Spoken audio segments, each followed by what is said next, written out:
Oi, gente, tudo bem com vocês? Hoje nós vamos estudar sobre o Nordeste açucareiro durante o Brasil colonial, ok?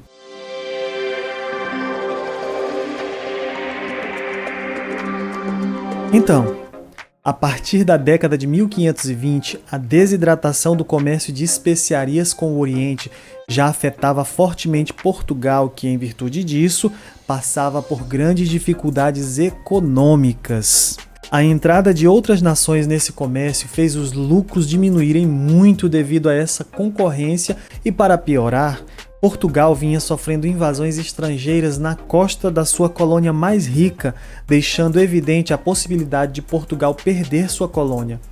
Esses fatores provocaram um dilema para o governo português que, por um lado, ainda não havia encontrado ouro e prata nas terras como os espanhóis, por exemplo. Por outro lado, existiam riquezas não óbvias, mas que precisavam ser levadas em consideração, como, por exemplo, a grande quantidade de terras na sua colônia e o clima tropical propício para a produção das tão desejadas especiarias do comércio com o Oriente, ok? Diante desse dilema, o governo português decidiu realizar o cultivo de cana-de-açúcar voltado para a exportação, e essa atividade figurou como o segundo ciclo econômico do período colonial, precedido pelo pau-brasil, que foi a primeira riqueza exportada da colônia para a Europa, transformando assim a colônia em uma grande fazenda de monocultura ou plantation. É claro que eles realizaram outras atividades paralelas para abastecer o mercado local, como criações e a agricultura de subsistência. Não iriam depender da Europa para isso, mas a grande fazenda seria totalmente voltada para atender a demanda europeia por açúcar. E é importante ressaltar ainda que naquela época o açúcar era um produto muito valorizado no comércio internacional. Era tido como um símbolo de status social e era usado não só como adoçante, mas como ingrediente para vários tipos de alimentos, assim como hoje em dia. Durante muitos anos, também foi símbolo de prestígio e riqueza desfrutado apenas pelas classes mais abastadas e era também sinônimo de requinte. Então note que Portugal teve uma lucrativa e excelente ideia ao cultivar a cana-de-açúcar, e considerando que os portugueses já dominavam as técnicas de produção, pois já produziam açúcar nos arquipélagos da Madeira, dos Açores e de Cabo Verde, então foi a situação propícia para resolver o impasse da colonização do Brasil em 1531 e afastar possíveis invasores da costa brasileira. Apesar de ter sido plantada inicialmente na capitania de São Vicente, atual estado de São Paulo, foi na zona litorânea do Nordeste que a produção açucareira prosperou, principalmente nas capitanias de Pernambuco e da Bahia, que se tornaram as principais áreas produtoras da América Portuguesa, graças ao clima e o solo propícios. Os investimentos necessários para esse empreendimento da coroa foi inicialmente financiado por italianos e flamengos, que fizeram os maiores investimentos iniciais, sendo mais tarde superado pelos holandeses e, em alguns casos, os próprios colonos portugueses, que custearam as primeiras despesas com a montagem dos engenhos, ok?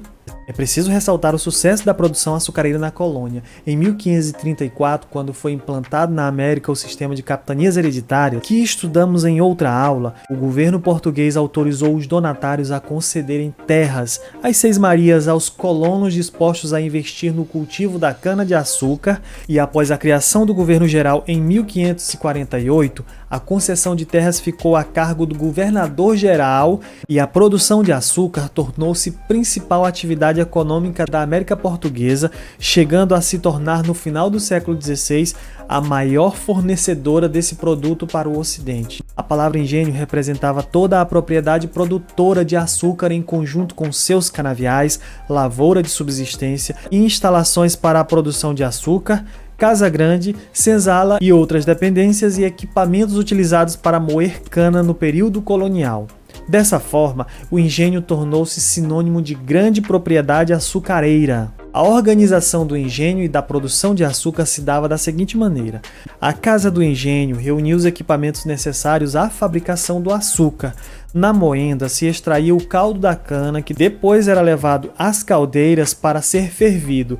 Havia dois tipos de engenho: os trapiches, que operavam com moendas movidas pela força animal, e os engenhos reais, que utilizavam moendas movidas pela força da água.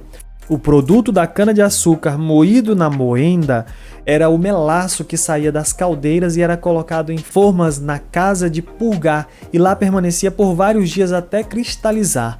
Após ficar ao sol por até 20 dias, o açúcar era embalado em caixas para o transporte, quando grande parte do produto seguia para o porto em direção à Europa. A sociedade resultante dessa economia açucareira no Brasil era extremamente desigual, violenta e autoritária, tendo em seu ponto mais alto o senhor de engenho, que era o proprietário da fazenda e dos escravos que nela trabalhavam. Sua residência e de sua família era a Casa Grande. Próxima à Casa Grande havia também a capela, local reservado para orações e cerimônias religiosas como batizados e casamentos, e ainda a senzala, a parte reservada para o alojamento dos escravos. Havia no engenho um quadro complexo de trabalhadores formado principalmente por escravos. No entanto, havia outra diversidade de trabalhadores livres em funções administrativas, técnicas e artesanais, e um contingente de agregados que eram moradores que prestavam serviços em troca de proteção e de ajuda econômica dos senhores de engenho. Infelizmente, uma das principais marcas do Nordeste açucareiro foi o grande contingente de trabalhadores escravos trazidos para o Brasil em virtude da primeira mão de obra explorada nos engenhos de açúcar, que foi a dos indígenas escravizados, entrar em escassez pela mortandade e constantes fugas na segunda metade do século XVI e a grande lucratividade do tráfico negreiro, sendo a escravidão indígena substituída pela africana, principalmente nas lavouras do Nordeste, onde os proprietários tinham mais recursos para comprar os escravos africanos. A maior parte das atividades era exercida pelos escravos no engenho. Já o maior grupo era utilizado no trabalho dos canaviais. Eles plantavam, colhiam e transportavam a cana até a moenda, sendo que, para tal atividade, os escravos dispunham apenas de facão e foice para o corte. Esse período colonial também foi marcado pelas investidas de holandeses na Bahia e em Pernambuco, visando impor sua participação no lucrativo comércio do açúcar. Mas vamos tratar disso em outra aula, ok? Bem, pessoal, esse foi nosso resumão, nossa pequena aula sobre o Nordeste açucareiro, ok? Espero ter contribuído para o aprendizado de vocês como sempre. Não deixe de se inscrever aí no canal, ok? E mais uma vez um grande abraço e até a próxima, tá ok? Tchau, pessoal!